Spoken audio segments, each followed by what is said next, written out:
So blessed to have you today. A man named John had his life changed when he heard the teaching, "Joy is within you." At the time, he was a journalist whose favorite form of humor was cynical irony, and he had an ingrained distrust for words like joy and bliss. If he had been asked the question, "Are you happy?" he would have reached back to his high school days or simply shrugged and said, "Happiness is for idiots." Because of his stress levels being so high, his doctor recommended that he take a yoga class. So John was there one day, and the yoga teacher described the next posture by saying, "It brought forth the innate bliss of the heart." Not in my heart, thought John. Reading from an Indian guru, the teacher quoted, "What we are looking for in everything is joy and ecstasy, but ecstasy is within you. Look for it in your own heart." Well, since he was there in the posture, John decided he would put his professional investigative skills to work, and he turned his attention to that area of his body where he felt his heart must be located, where that muscle that pumps the blood might be working. And to his greatest surprise, as he focused on that area, he felt a little tickle, a little thrill, a tiny bit of warmth. And as he marveled at that minute feeling, he noticed that it was growing and growing and growing, and pretty soon he felt what he recognized as ecstasy in his entire body. And he pretty much thought, wow, even hardened, crusty, curmudgeon-y 33-year-olds like me can recognize ecstasy when they see it. He was so excited he didn't sleep for almost 2 days. When he was describing his experience to somebody, they said, "Oh, yoga bliss." But John said this, "No, it was something inside me, and it was mine. It was mine." In the 2018 Unity publication for Lent, Reverend Ellen Davenport had this one little power-packed sentence. She said, "Our spiritual goal is to stop thinking of ourselves as only human and instead become aware of our divine identity." Well, first of all, she's assuming that we all have a spiritual goal. I'm thinking we're in spiritual community, so perhaps most of us do, or maybe some of us are more like John. I don't know, but in the unity that I grew up in, the spiritual goal was always to turn our attention to get into prayer and meditation and engage in good works so that we could experience as much of the kingdom of heaven as we possibly could. As much of God's love, God's joy, God's peace, as much of that as we possibly could. And most of the times, and some of the time I do. And some of the time I don't. Some of the time I recognize that I've layered up experiences and thoughts and beliefs on top of that divine identity that's there no matter what. That's present no matter what. I love Reverend Allen's attention to that word only. Only human. Because when we think we're only human, or at least when I think I'm only human, I get caught up into those layers and layers and layers of erroneous thinking and need a crucifixion to get rid of them. I forget that I'm both human and divine. And isn't that what Jesus was? Both human and divine. And yet he arose from the tomb. He arose from the darkness. He arose and began once again to express the innate joy, the innate love, the innate peace, the divine identity that each and every one of us have. Now there's 5 surefire ways, there's probably more, but in this case today, There are 5 surefire ways of blocking or bearing our divine identity that we're going to talk about, along with 5 surefire remedies or antidotes to those experiences. The first one is the myth of arrival. Someday, my ship will come in. When I graduate, I'm going to be successful. When I get that promotion, I'm going to be successful. When I retire, I'm going to be happy. I'm going to be. Did you say sexy? That was Jody. Oh, that was Jody. Fine. I'm going to be happy. I'm going to have time to relax. I'm going to be successful. Whatever. But it's like when we live in the future that way, instead of focusing and living in the present moment, we're always just hanging out in suspense. We're like in Never Never Land, where nothing can ever happen. We're in suspense. So the antidote to the myth of arrival is to celebrate everything. And we don't need an excuse to celebrate. In Unity or in our lives, we just don't need an excuse. I put the toaster in the toaster, this toast in the toaster this morning, and it came out perfectly. Celebrate! I put the toast in the toaster this morning, and it came out burnt. Yay! I have a greater awareness of the sensitivity of the setting on my toaster. I mean, I celebrate, right? There's always something to celebrate. And when we look for it, we'll find it.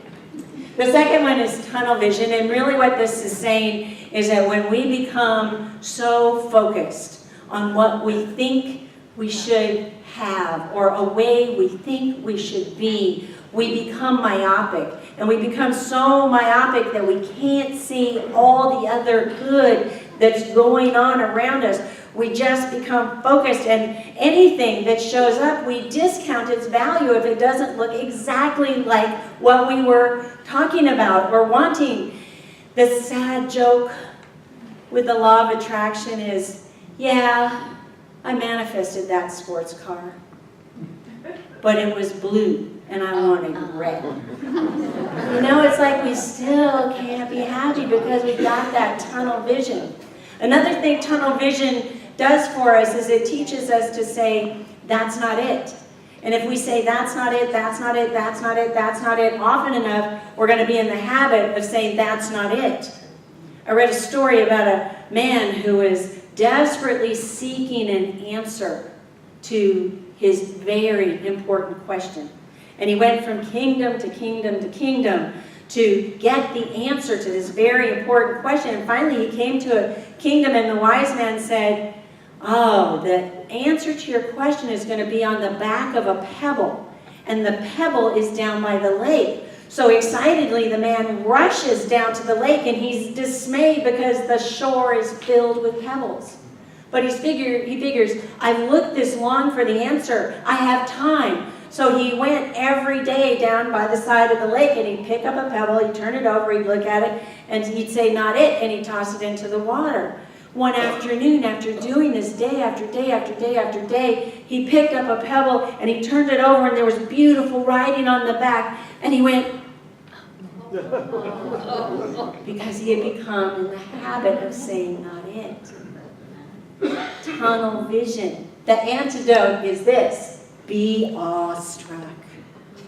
Be awestruck by everything.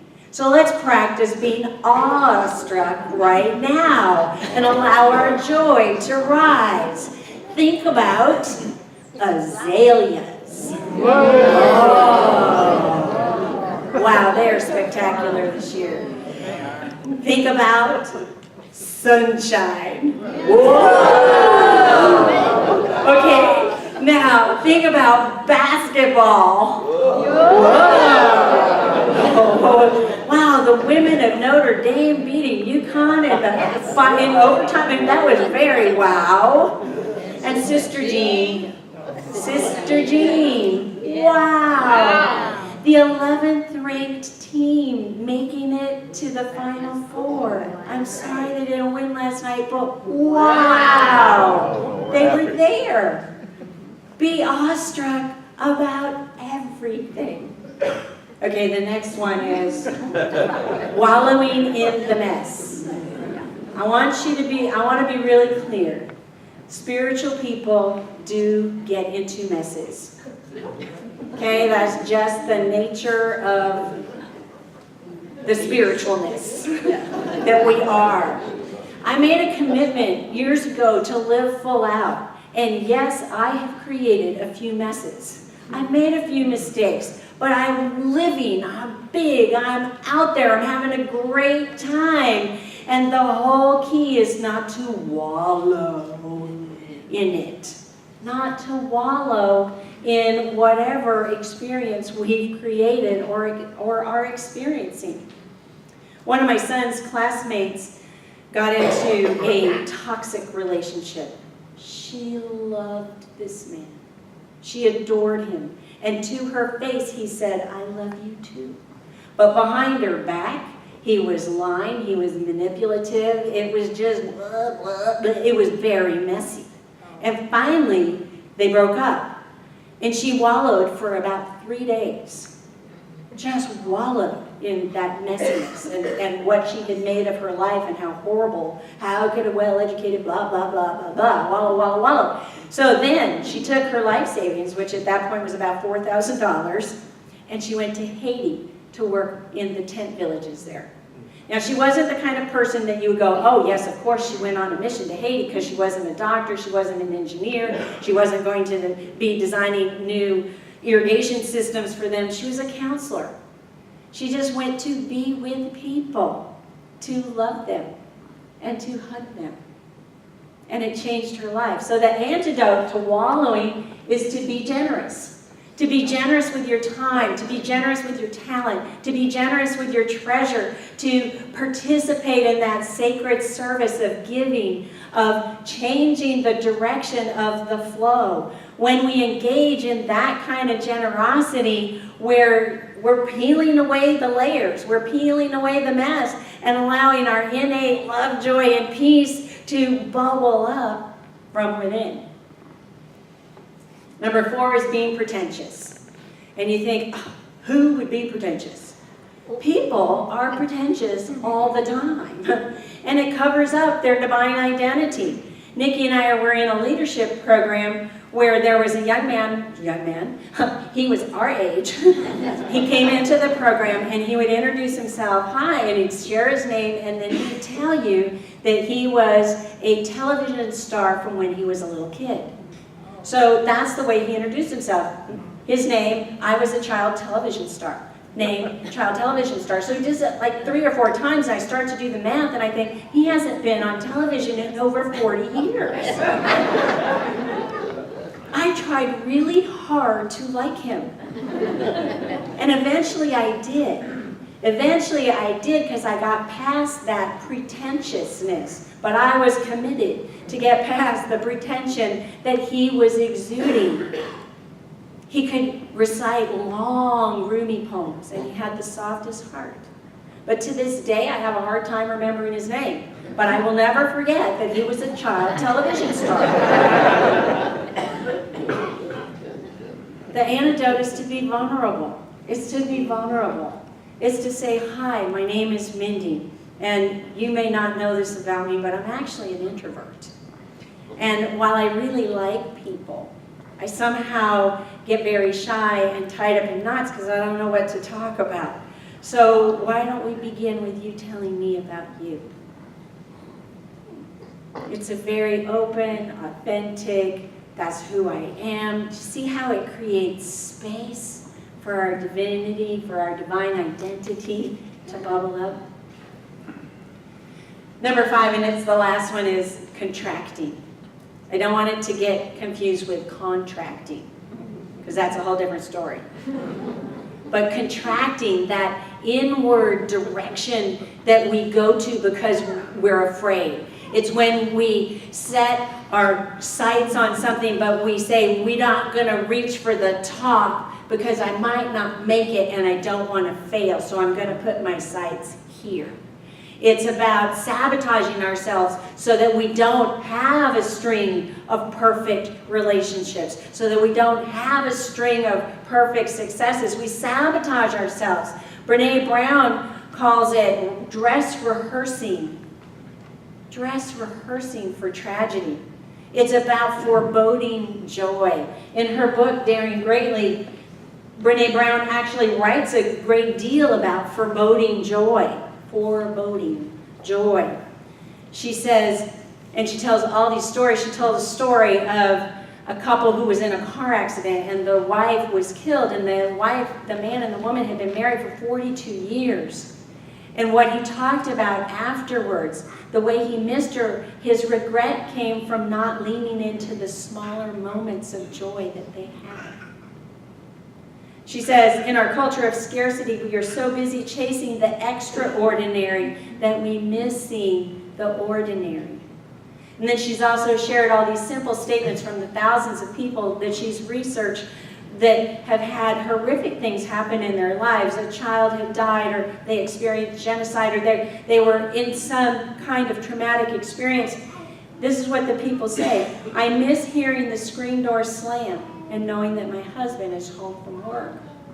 I miss the sounds of my kids fighting in the backyard. I miss the way my wife set the table. Those are the moments that are in front of us every day. We can stop and say, I feel grateful. I am grateful. Would you say that with me, please? I am grateful. I am grateful. So the antidote then is gratitude. And the beautiful thing about practicing gratitude is the more we practice gratitude, the more we engage in the practice of gratitude, the greater our capacity is for expanding consciousness, the greater our capacity is for inspiring personal transformation, the greater our capacity is for experiencing the kingdom of heaven, the greater our capacity, I don't know if I can get any greater, but it's like the greater our capacity is for our divine identity to come up from the tomb, to come up into the fresh air, to come up into our lives, for our joy to rise. So one last time, our spiritual goal is to stop thinking of ourselves as only human and instead become aware of our divine identity. Nikki's been working with a series of books by Paul Selig, who's a channel in all of his books, Our Channel Text. He has this phenomenal affirmation. I know the truth of who I am. I know the truth of what I am. I know the truth of how I serve. I am free. I am free. I am free. Would you say that with me, please? I know the truth of who I am. I know the truth of what I am. I know the truth of how I serve. I am free. I am free. I am free. Now think about your divine identity, because we're going to go through the entire kingdom of heaven. Beginning with love. I know who I am. I know what I am. Oh, I know the truth of how I serve. I am love. I am love. I am love. And now for peace. I know the truth of who I am. I know the truth of what I am. I know the truth of how I serve. I am peace. I am peace. I am peace. Feel into your heart. If you have to tune into the muscle, tune into the muscle. If you have to tune into the energy, tune into the energy and feel that joy. Feel that ecstasy coming up from inside you. And let's say together, I know the truth of who I am. I know the truth of what I am. I know the truth of how I serve. I am joy. I am joy. I am joy. Let's take that into meditation by singing God is. I am.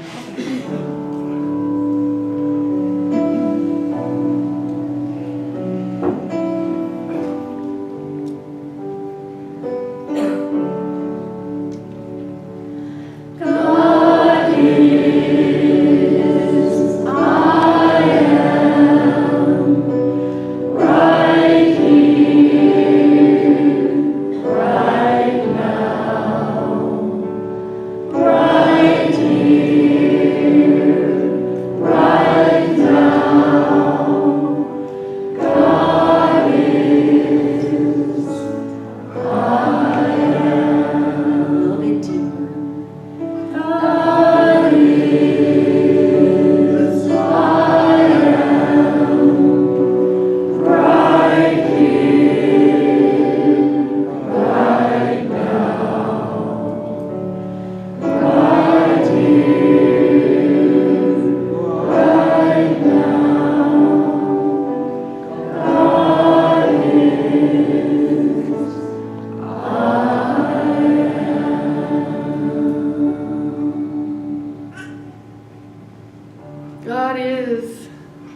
as we live in the consciousness of our divinity, as we celebrate knowing the truth of who we are, as we celebrate the tender, the touching, the exciting moments of our lives, as we celebrate the ordinary and the extraordinary,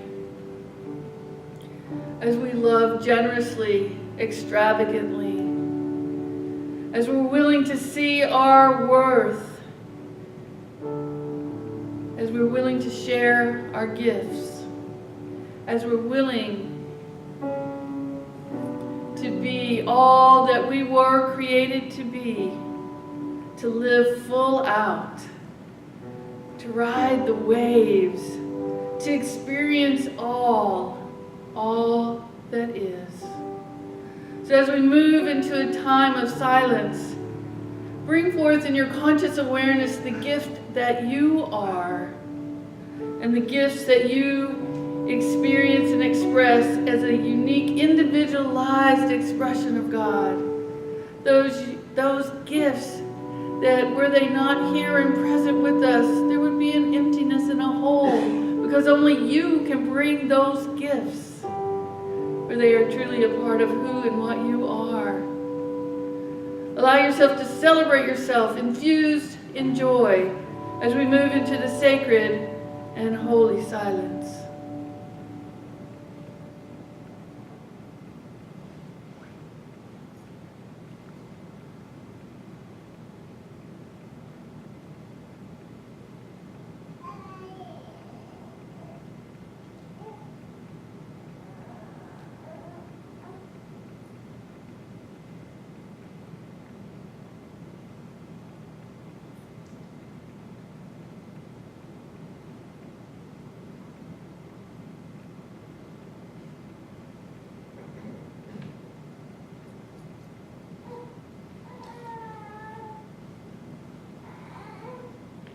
We are both human